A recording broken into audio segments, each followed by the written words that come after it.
Indosol solar కంపెనీకి వ్యతిరేకంగా నెల్లూరు జిల్లా కరేడు గ్రామ రైతులు చేస్తున్న ఉద్యమానికి కాంగ్రెస్ మద్దతు ప్రకటించింది. కరేడు భూముల జోలికొస్తే ఊరుకునేది లేదని షర్మిల హెచ్చరించారు. 3 పంటలు పండే భూమిలో సోలార్ పార్క్ ఎలా పెడతారని నిలదీసిన షర్మిల గారు ఊరిని చంపి పరిశ్రమను పెడతామంటే చూస్తూ ఊరుకునేది లేదని ప్రభుత్వాన్ని హెచ్చరించారు. ప్రజాభిప్రాయం సేకరించకుండా భూసేకరణకు నోటిఫికేషన్ ఎలా ఇస్తారని ప్రశ్నించారు. ఇంతకీ కరేడు గ్రామంలో ఏం జరుగుతుంది? Brief discussion. లక్ష్మణ్ గారు, షర్మిల గారు రైట్ చేయడమే కాదు, ఈరోజు భారీ ఎత్తున అక్కడ గ్రామసభ పెడితే దానికి నిరసనగా గ్రామస్తులు పోటెత్తారు.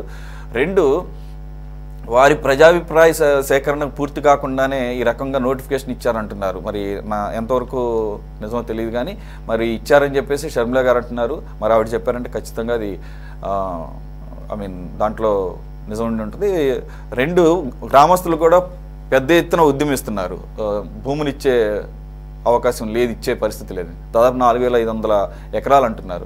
సో ఎలా చూడాలి సార్? నామ్స్ ఉన్నాయి, రూల్స్ ఉన్నాయి, ఒక స్టెప్ బై స్టెప్ ప్రాసెస్ ఉంటుంది, దాని ప్రకారంగా జరగాలి. కానీ ఇలాగ బుల్డోజ్ చేసుకుంటూ వెళ్ళటం అనేది ఇక్కడ ఆశ్చర్యకరంగా ఉంది. అది కూడా కూటమి గవర్నమెంట్, చంద్రబాబు నాయుడు గారు ఒక పద్ధతి ప్రకారం పోతానని చెప్పేటటువంటి ఆయన ఆధ్వర్యంలో ఎలా చూడాలి సార్?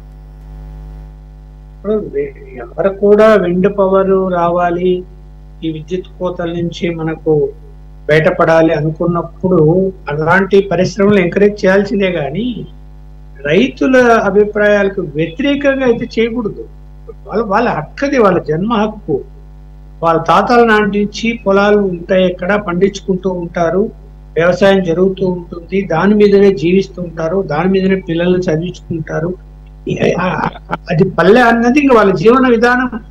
ఏదైనా చావాలంటే అక్కడ చావాలని మాట్లాడతారు. పల్లెల్లో మనం వినాలేదు, హాస్పిటల్లో చచ్చిపోతానంటే కూడా ఒప్పుకోరు, నన్ను ఇంటికి తీసుకెళ్ళండి అంటారు. అంత సెంటిమెంట్ ఉంటుంది. ఉన్నప్పుడు ప్రజాభిప్రాయ సేకరణ జరిగిందో లేదో నాకు తెలియదు, కానీ చట్ట ప్రకారం అయితే ప్రజాభిప్రాయ సేకరణ జరిగిన తర్వాతనే భూసేకరణ జరగాలి. నేను చాలాసార్లు చూసాను. ఇప్పుడు ఈవెన్ అనేక ప్రాజెక్టుల కింద భూసేకరణ జరిగినప్పుడు ప్రజాభిప్రాయ సేకరణలు జరిగాయి. టీవీలలో చూసాం, వార్తల్లో చూసాం. నేను కూడా వార్తలు రాశాను. మా దగ్గర డ్యాములు కట్టేటప్పుడు కడప జిల్లాలో అక్కడ పల్లెలకు కూడా వెళ్ళాము. వాళ్ళు ఎలా మాట్లాడతారు, వద్దంటున్నారు, కాదంటారు. ఇప్పుడు ఎవరి పాయింట్ లేపించినా కూడా అక్కడ ప్రజల మనోభావాలు దెబ్బ తినకుండా ఉండాలి. అదొక ప్రైవేట్ కంపెనీ, అక్కడ కాబట్టి ఇంకో చోట పెట్టుకుంటాడు. ఇప్పుడు ఇవాళ ప్రభుత్వ భూములు ఏదో తక్కువ ఉన్నాయా? చాలా చోట్ల ఉన్నాయి ప్రభుత్వ భూములు ఖాళీగా. పెట్టడానికి ఎక్కడ అవకాశాలు ఉంటే అక్కడ ఎత్తుక్కోవాలి. అంతేగాని మంచి మూడు పంటలు పండేటువంటి భూముల్ని ఇస్తాము అంటే బలవంతంగా సేకరిస్తాము అంటే కరెక్ట్ కాదు కదా.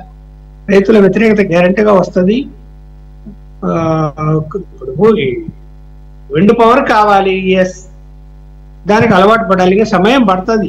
ఇప్పుడే ఏదో చేసేయాలి మేము తూమంత్రం అంటే కుదరదు. ఎందుకంటే ప్రజలు కూడా దాని గురించి అర్థం చేసుకోవాలి. సమయం పడుతుంది. తర్వాత అది రావటం వలన మనకి పవర్ మీద పెట్టే ఖర్చు తగ్గుతుంది. ఇవన్నీ తెలియాలి, సమయం పడుతుంది. అందువల్ల తొందరపడకూడదు ప్రభుత్వం. ఆడెవడో ప్రైవేట్ కంపెనీ వచ్చి నేను పెట్టేస్తాను ఇక్కడ, నాకు మీరు భూసేకరణ చేసేయండి అంటే మీరు అక్కడ ప్రజలు ఏమనుకుంటున్నారు, వాళ్ళ పరిస్థితి అనేది తెలియకుండానే మీరు ఆ కంపెనీ వానికి హామీ ఇచ్చేస్తారా? ఈ కంపెనీలు వచ్చేస్తున్నాయి, వేల కోట్ల ఇన్వెస్ట్మెంట్లు వస్తున్నాయి, ఉపాధి కల్పన కల్పిస్తుంది అని రోజు పబ్లిసిటీలు. తీరా చూస్తే ఏముంటది, కిందికి దిగి చూస్తే వెళ్ళాలి ఏదైనా. పూర్తి వివరాలు అయితే తెలియదు. ఇప్పుడు సురేష్ గారు, ఇవాళ గ్రామ సభ జరిగింది, అధికారులు వెళ్ళారు, చాలా మంది రైతులు వ్యతిరేకించారు. వ్యతిరేకించిన తర్వాత ఎటువంటి నిర్ణయం తీసుకోకుండా అధికారులు వెనక్కి వచ్చారు. ఎందుకు వెళ్ళారు అధికారులు? మొన్న రైతులు జాతీయ రహదారి మీద నిరసన వ్యక్తం చేయడం ద్వారా ప్రభుత్వానికి తెలిసింది. అయితే ఇది మా ప్రభుత్వం తీసుకున్నటువంటి నిర్ణయం కాదు, ఇది వైసీపీ హయాంలో తీసుకున్నటువంటి నిర్ణయం. అది ఆ రోజు బాగా ప్రాచుర్యం పొందింది, అందరికీ తెలుసు. ఈ ఇండోసెల్ కంపెనీకి 4500 ఎకరాలు ఇస్తున్నారని. మరి అప్పుడే రైతులు ఆదిలోనే నిరసన తెలియజేస్తుంటే ఇప్పుడు దాకా వచ్చేది కాదు. ఇక్కడ అంతా కూడా ఏం జరుగుతుందంటే సురేష్ గారు, జగన్మోహన్ రెడ్డి హయాంలో ఏ నిర్ణయం తీసుకున్నా జనం రోడ్ల మీదకి వచ్చేవాళ్ళు కాదు, ఏం మాట్లాడేవాళ్ళు కాదు. మేము ఏం చేస్తామన్నా సరే రోడ్ల మీదకి వస్తున్నారు, మాట్లాడుతున్నారు. మేము కూడా మా నిర్ణయాలు ఉపసంహరించుకోవడం, ప్రజల్ని కన్విన్స్ చేయడమే జరుగుతూ ఉంది.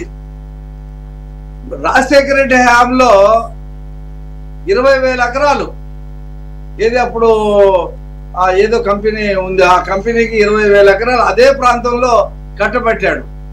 ఎవరు కూడా పెద్ద ఆందోళన చేసినటువంటి పరిస్థితి లేదు. కాబట్టి ఇవాళ ఈ ఇండోసోల్ కోసం చేస్తున్నటువంటి ఈ దీంట్లో రైతుల అభిప్రాయానికి భిన్నంగా మా ప్రభుత్వం వెళ్ళదు, అందులో ఎటువంటి సందేహం లేదు. అవసరమైతే దాన్ని అక్కడ విత్డ్రా చేసి తీసుకుని ఇంకో చోట ప్రభుత్వ భూమి ఉందో అది ఇంకో చోట మెట్ట ప్రాంతంలోనే ఎక్కడో ఇవ్వడం జరుగుద్ది. ఇప్పుడు ముఖ్యమంత్రి నిన్న చిత్తూరు వెళ్ళాడు, 8 రూపాయలు అదనంగా 4 రూపాయలు అదనంగా ప్రభుత్వమే తీసుకుని వాళ్ళకిచ్చి మామిడి రైతులకు ఇచ్చేటువంటి పరిస్థితిని ఆయన చెప్పాడు. అలాగే పొగాకులో ఎప్పుడు కూడా ప్రభుత్వం కొనలేదంట, మొట్టమొదటిసారిగా కొనటం మార్కెట్లో రేట్ లేకపోతే. రైతులు పడుతున్నటువంటి కష్టాలని ఆందోళనని దృష్టిలో పెట్టుకొని ఈ ప్రభుత్వం వెళ్తుంది తప్పితే రైతులకు వ్యతిరేకంగా వెళ్ళేటువంటి పరిస్థితి కదా. అది వానపిక్ నాకు గుర్తుకొచ్చింది, రాజశేఖర రెడ్డి హయాంలో వానపిక్ 20,000 30,000 ఎకరాలు ఇచ్చారు అదే ప్రాంతంలో. ఒక్క రోడ్డు మీద వచ్చినటువంటి పరిస్థితి లేదు. ఇప్పుడు అది కోర్టులో ఉందనుకోండి, మా ప్రభుత్వం ఎప్పుడైతే వస్తుందో ఖచ్చితంగా అందరు రోడ్ల మీదకి వచ్చేస్తారు, ఎందుకంటే మేము స్వేచ్ఛ ఇస్తాం కదా. మరి జగన్మోహన్ రెడ్డి హయాంలో ఇండోసేల్కి ఇస్తే మరి ఏ ఒక్క రైతు జాతీయ రహదారి మీద వచ్చి మాట్లాడినటువంటి పరిస్థితి లేదు. కాబట్టి మా ప్రభుత్వం ప్రజాభిప్రాయానికి భిన్నంగా పోదు, రైతులు చెప్పేటువంటి మాటలు వింటాం. ఇప్పుడు రాజధానిలో భూమి సేకరించాం కదా సార్, రైతులకు వ్యతిరేకంగా సేకరించామా? ఇప్పుడు 2వ దశలో కూడా రైతులు గ్రామ సభలు ఏర్పాటు చేస్తే మేము ఇస్తామంటున్నారు. కాబట్టి అదే పద్ధతి చేస్తాం తప్పితే రైతుల్ని బాధ పెట్టో వాళ్ళని బుల్డోజ్ చేసేటువంటి పరిస్థితి మా ప్రభుత్వంలో ఉండదు. గఫూర్ గారు, రఫీ గారు ఒక లాజిక్ చెప్పారు కానీ నాకెందుకు కన్విన్స్ కాలేదు. ఇది ఎంత కాదనుకున్నా తమ సొంత భూములు అట్లా సారవంతమైన భూములు తీసేసుకుంటామంటే ఒకళ్ళిద్దరంటే కట్టడి చేయొచ్చు ప్రభుత్వం, లేదంటే వాళ్ళిద్దరు వరకు 10 మంది బయట రావడానికి సంశయించవచ్చు. కానీ వందల వేల మంది రైతులు ప్రభుత్వం అలాంటి పని ఇష్టం లేని పని చేస్తుంటే రాకుండా ఉంటుంది, అది వైసీపీ ప్రభుత్వం అయినా కానీ. నాకైతే అంత అనిపించలేదు, బట్ ఫ్యాక్ట్ ఏంటో తెలియాలి. ఇప్పుడు వైసీపీ గవర్నమెంట్ కరెక్ట్ లో ఏం జరిగింది అనేది డీటెయిల్స్ అది నాకు కూడా తెలియదండి. అయితే ఫ్యాక్ట్ ఏమిటంటే ఈ 2 ప్రభుత్వాల్లో కూడా, ఇప్పుడు వైసీపీ ప్రభుత్వంలో కానీ ఈరోజు తెలుగుదేశం ప్రభుత్వంలో కానీ పెట్టుబడిదారులు అడగడమే ఆలస్యం, అడిగిన తక్షణం పరిగెత్తి వాళ్ళకి అన్ని వస్తువులు అన్ని సౌకర్యాలు ఏర్పాటు చేయాలి అనేటువంటి ఒక తపన ఉన్నది. ఇవి పారిశ్రామికవేత్తలకు మీరు అసలు రానియకూడదని నేనేం చెప్పడంలే. ఇప్పుడు లక్ష్మణ్ గారు కూడా సాంప్రదాయతర అది ఇంధనం మంచిదే అని చెప్తున్నారు. ఇప్పుడు సోలార్ ప్రాజెక్ట్ లక్ష్మణ్ గారు మా దగ్గర శకునాలలో 5,000 ఎకరాలు చంద్రబాబు నాయుడు గారు 2014లో ఇచ్చారు, అది గ్రీన్ కో వాళ్ళకు. ఎంప్లాయ్మెంటే లేదని దాంట్లో 5,000 ఎకరాలు రైతుల నుంచి లాక్కొని ఇస్తే 50 ఉద్యోగాలు లేవు అక్కడ. ఈ సోలార్ ప్రాజెక్టులో కానీ విండ్ ఎనర్జీలో కానీ ఉపాధి కల్పన ఉండదు. కాబట్టి ఇవి రైతులకు ఇబ్బంది లేని పద్ధతిలో మీరు చూసి మెట్ట ప్రాంతాల్లో బంజరు భూములో లేకపోతే గవర్నమెంట్ భూములో ఇవ్వాలి తప్ప రైతుల భూములు లాక్కొని ఇవ్వడం సరైనది కాదు. కరేడ్లో కూడా ఆ ప్రయత్నం మంచిది కాదు, తక్షణం మానుకోవాలా. వైసీపీ ఎప్పుడు ఎందుకు రోడ్డు మీదకి రాలేదు? ఇప్పుడు మా ప్రభుత్వం వస్తే ఉక్రోషం కనపడుతుంది రఫీ గారిలో. అరే ఆహ్వానించండి, రైతులు వ్యతిరేకిస్తే మేము మీ తరఫున ఉంటామనేటువంటి ఆశ్వాసన కల్పించాలి తప్ప. ఉదాహరణ చెప్తున్నాను రఫీ గారు, ఇక్కడ కర్నూలు జిల్లాలో ఉయ్యలవాడ అనేటువంటి ఒక గ్రామం ఉంది కర్నూలు పక్కన. ఆ ఉయ్యలవాడలో వైసీపీ గవర్నమెంట్ ఉన్నప్పుడు సోలార్ ప్లాంట్కి గాను వాళ్ళు ప్రపోజ్ చేసినారు, దాన్ని నోటిఫికేషన్ ఇచ్చినారు.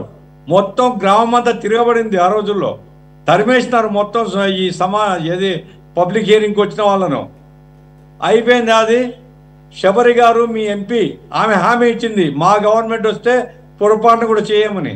మరలా మొదలు పెట్టినారు. ఇప్పుడు మళ్ళా రైతులందరూ రోడ్ల మీదకి వచ్చేస్తే శబరి గారిని ఏమ్మా మరి నువ్వు చెప్పినావు కదా అంటే, లేదు నేను మాట మీద నిలబడతాను, నేను అవసరమైతే ముఖ్యమంత్రి గారితో మాట్లాడతాను, ఈ గ్రామంలో మాత్రం చేయనివ్వను అని చెప్పింది. సంతోషం. నా పాయింట్ ఏంటంటే, మీరు రైతులు at the cost of rice, at రా కాస్ట్ ఆఫ్ కిసాన్లు భూసేకరణ అనేటువంటి అలవాటు మానుకోవాలా. జగన్మోహన్ చేయలేదా అంటే చేసినాడు కాబట్టి అనుభవించినాడు. మీరు మీ పొలాలు, మీ ప్రభుత్వ భూములు ఉంటే ఇచ్చుకోండి, ఎవరికి ఇస్తారో మీ అల్లుళ్లకు. అంతే తప్ప రైతుల యొక్క పొలాల్ని బలవంతంగా లాక్కుని ఇచ్చే పద్ధతి మాత్రం సరైనది కాదు. 44,000 ఎకరాలు ఏదైతే మీరు సెకండ్ ఫేజ్ లో తీసుకుంటున్నారో దీని మీద కూడా ప్రజాభిప్రాయం సానుకూలంగా లేదు. అది కూడా మీరు తెలుసుకోండి. మాకు వచ్చేటువంటి విషయాలు చెప్తున్నాను నేను. అది గ్రౌండ్ లెవెల్లో ఏముంది అనేటువంటిది మీరు తెలుసుకోవాలా. బలవంతం భూసేకరణ మాత్రం మీ కొంప ముంచుతుందని మాత్రం చెప్తున్నాను. కరెక్ట్ లో మాత్రం చేయకూడదండి. Vaji garu, please conclude, as the subject itself belongs to your party. So Sharmila garu దీన్ని హైలైట్ చేశారు కాబట్టి ఈవేళ ఈ కూటమి ప్రభుత్వం మొత్తం భూములు పడిందండి. రైతుల దగ్గర నుంచి భూములను ఎలా లాక్కోవాలనే పథకాన్ని రచించి ఆ ప్రకారంగా వెళ్తున్నారు. మొత్తం 3 చోట్ల ఇవాళ యాజిటేషన్ జరుగుతున్నాయి రైతులు. ఒకటి ఏదైతే ఇప్పుడు మనం మాట్లాడుకుంటున్న ఈ షిరిడి సాయి ఎలక్ట్రికల్స్ సంబంధించిన బినామీ సంస్థ అయిన ఇండుసోల్ కంపెనీకి ఇవ్వదలిచిన 8,500 ఎకరాలు. రెండవది బీపీసీఎల్ ప్రాజెక్టు ఏదైతే ఉందో భారత్ పెట్రోలియం ప్రాజెక్టు కోసం నెల్లూరు జిల్లాలోనే ఆ తీరం వెంబట 6,000 ఎకరాలు మొత్తం 10,000 ఎకరాలు ఇవ్వాలని గవర్నమెంట్ నిర్ణయించింది. అక్కడ రైతులు తిరగబడి రోడ్ల మీదకి వచ్చి మరి బస్సులు ఆపేసి గందరగోళం చేస్తున్నారు. మూడోది రాజధాని కోసం మళ్ళీ 44,000 ఎకరాలంట.